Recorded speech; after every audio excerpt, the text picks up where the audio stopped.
Hello student, we are discussing the transition and inner transition element, and in part 6 we are discussing extraction of iron from hematite ore using blast furnace.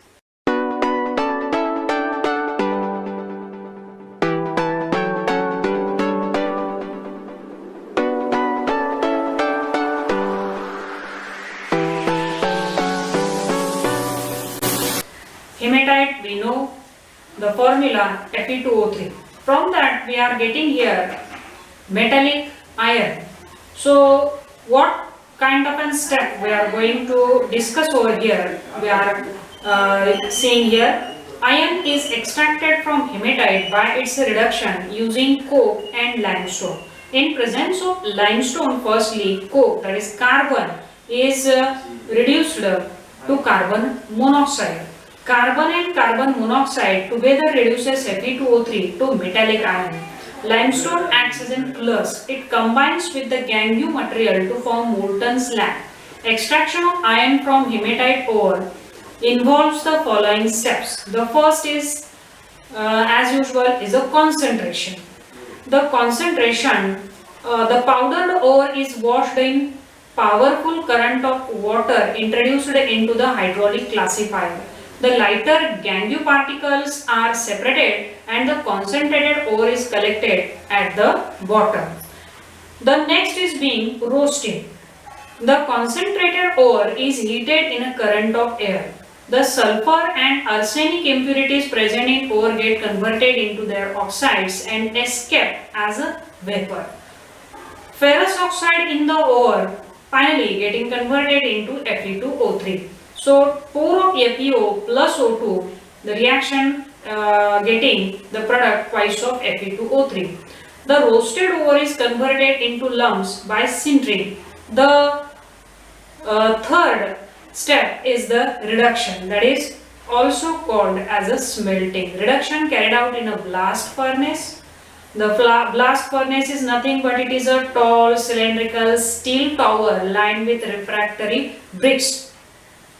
The furnace height is 25 meter and the diameter is 5 to 10 meter.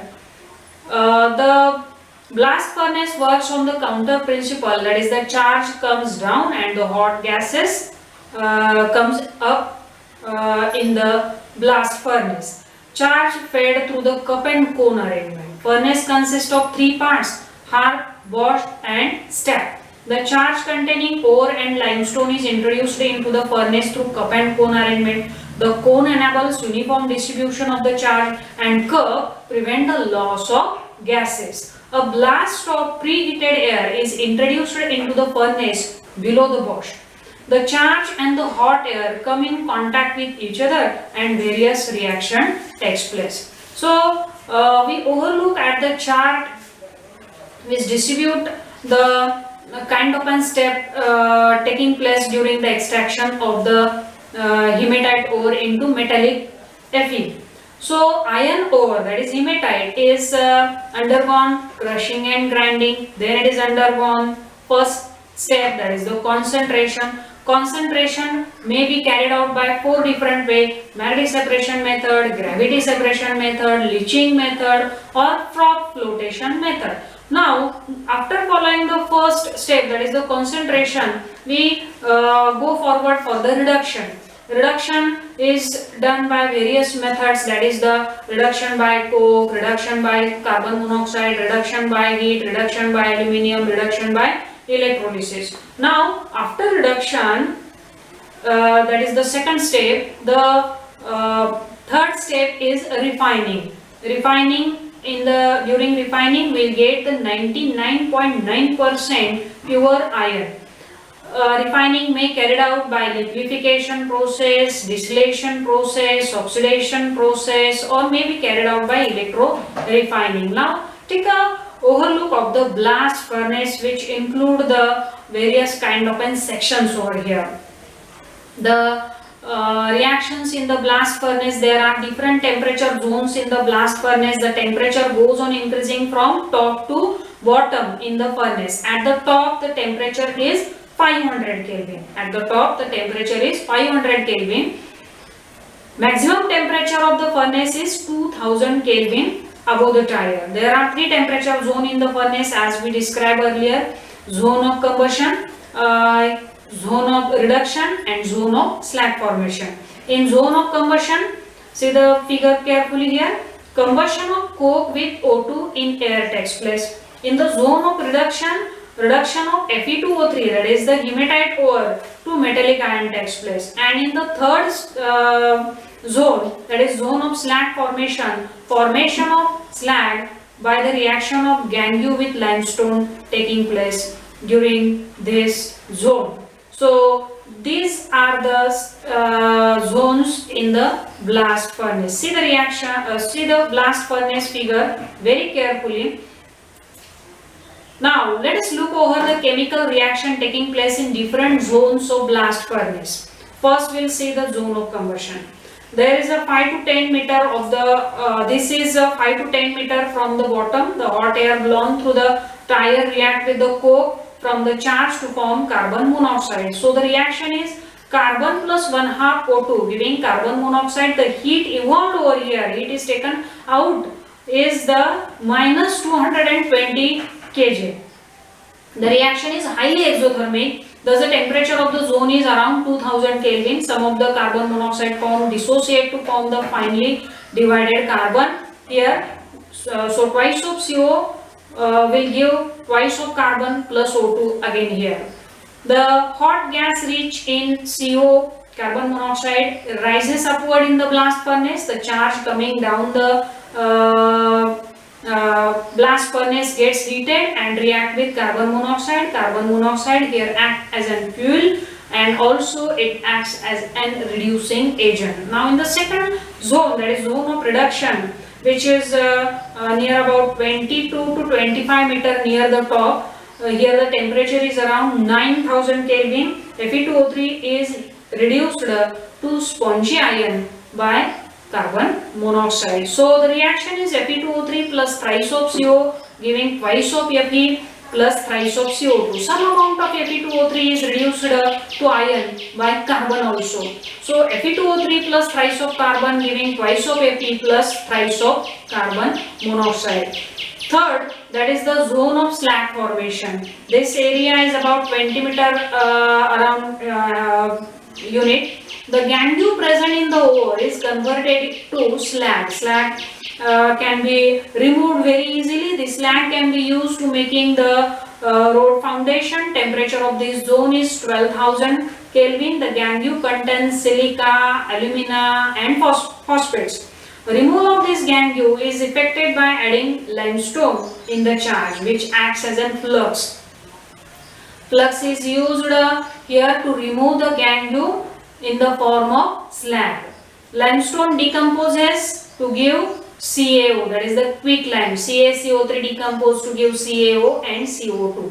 CaO combined with gangue to form molten slag of calcium silicate and calcium aluminate. So CaO plus SiO2 giving CaSiO3, that is the slag.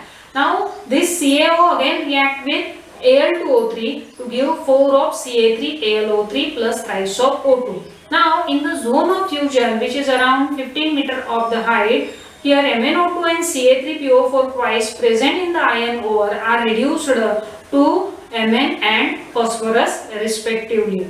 Some of the silica is also reduced to silicon. The spongy ion coming down in the furnace melt absorb impurities like carbon, silicon, Mn, phosphorus and sulfur. This molten ion collect at the bottom in the furnace. The slag, which is lighter, float on the surface of the molten iron. Molten slag and iron are collected through separate outlet. This molten iron is powered into the molds. These solid blocks are called pigs. Pig iron contains 4% carbon. When pig iron is remelted, run into molds and cooled, it is converted into cast iron. The waste gas containing N2, carbon monoxide and CO2 escape through the outlet at the top.